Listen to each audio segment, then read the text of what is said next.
Okay, we are going to talk about ethical human research today. What that means is everything that people want to research on a human subject has to go through the institutional approval of research. So looking at the Children's Hospital Research Institute of Philadelphia, they talk about the function of the Institutional Review Board, the IRB. So the IRB is the organization that decides on whether a researcher is allowed to follow through with or without modifications, or if a research proposal is completely just disallowed. So human subjects are defined by the Children's Hospital Research Institute as a situation where the researchers interacting with or without interventions, if they're using or studying or analyzing or obtaining, identifying private information and or biased specimens. Now the FDA, it refers to human subjects as individuals who participate and are recipients of an article or a placebo. So this is when there's a control group and an experimental group. Control group receives the placebo, experimental group receives the intervention, whether it is medication or another type of treatment perhaps that is used to compare and contrast results of the case study.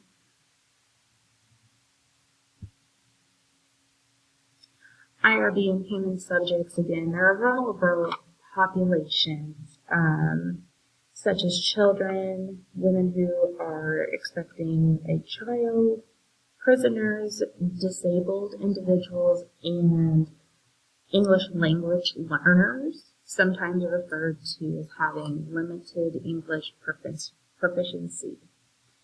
A common amendment has to do with risk assessments.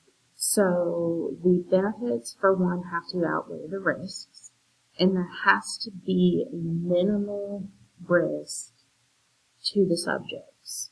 So if there are major side effects that are possible, it's possible that IRB will require either an amendment or will just throw the research proposal out, depending on if that risk can be minimized further, which is the most common amendment requested by IRB.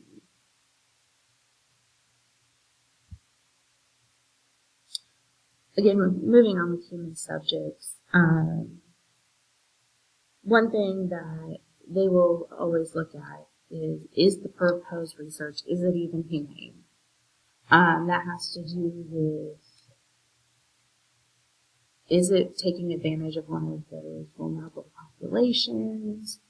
Is it supposed to benefit in a way that is going to not harm in the process?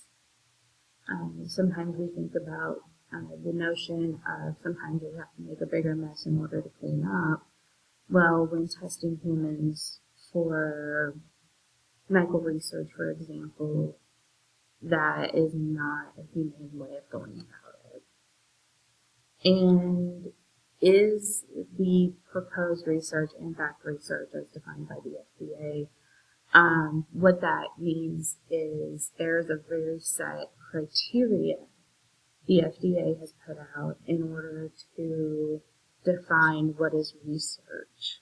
The factors include what the research questions are, it includes what the instrumentation will look like, and all of those are important in considering if the proposed research is in fact research. So sample selection, when looking at the Children's Hospital of Philadelphia's website, equitable selection is one that they really focused on. And that is when the sample population is representative of the research question. The example they used is if reducing lead exposure in tap water is the research question, it would not make sense to research on a population that is not exposed through poor, impoverished living conditions. So the research set would need to be those who live in areas that are known for high rates of lead in the water source, such as Flint, Michigan, which is highly populated by impoverished minorities, for example. Consent, informed consent involves if the document is readable. So this will be circled back on, but the idea is that it has to be very concise. It has to outline the summary in an understandable way. It has to invite with the proposal outlining the risks, benefits, if there's a possible alternative, how the privacy is going to be handled for the participants.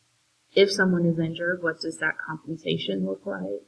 Contact information for the research group, how long the research study is estimated to take place, and the person's rights as an individual.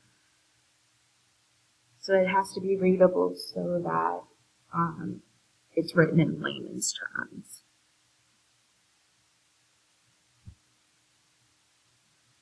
Informed consent continues with caregivers consenting for a minor child. Children are not legally able to consent for themselves until they are 18. And if it's for a young population, they are not capable of making those informed decisions on their own. Pregnant women are not typically allowed to participate in research studies unless the research is specifically centered around pregnant women. English language learners, again, that informed consent is a major issue because they need to be able to read it and understand what is being asked of them. Prisoners as a vulnerable population, they're really only allowed to be involved in epidemiologic studies that involve only an inconvenience to them, and the participant focus cannot be on the fact that they're studying a prison. So they can't just say, we're going to go into this jail and see how diseases are spread specifically within this population. That's illegal. And when it comes to disabled individuals, many contingencies of ability to consent for oneself come into play. It's very complicated to have a study that involves especially cognitively disabled individuals who may or may not understand what's happening or why. So it's very complicated. If they have a POA, for example, they might be able to get consent that way. But it's very difficult to get legal consent. So again, it has to be clearly understandable, layman's terms, a reading level that is reasonable for the majority of the population, and again, risks and benefits have to be outlined. Everything that comes with a risk medically. However, minimal risk is a must to get IRB approval, and the benefits have to outweigh the risks. Research protocol, so there's preliminary planning that has to be outlined using the PICOT, which is an acronym for population interventions, comparisons, outcome measures, and time. So all of that has to be laid out from the beginning. So the study designs, there has to be a defined research question, some key decisions that have to be made or interventions, will the analytic plan, all of that information has to be laid out. That's part of the IRB approval procedure. Instruments, so what will the completed work look like? Approximately how long will it take? How will it be analyzed in medications that will be used, interventions that could be utilized in lieu of medications or in conjunction with medications. All those tools matter in the IRB vetting of those. Another thing of instrumentation would be measuring of dependent variables and the outcomes as a result. So comparing and contrasting the control versus the experimental group in the research. Dependent variables, of course, they are dependent on the variables that precede them. So the effect of the causes. How are they going to be measured? Ethical concerns that come in with any research project would be the plagiarism aspect of, is this work being copied and trying to be played off as this researcher's own work, informed consent that we've gone over, and then of course the HIPAA and confidentiality concerns of keeping the participants' identities and health conditions and anything that comes with medical information confidential and protected.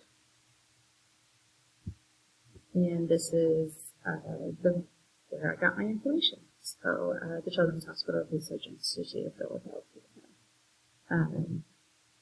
So thank you for listening. Have a great day.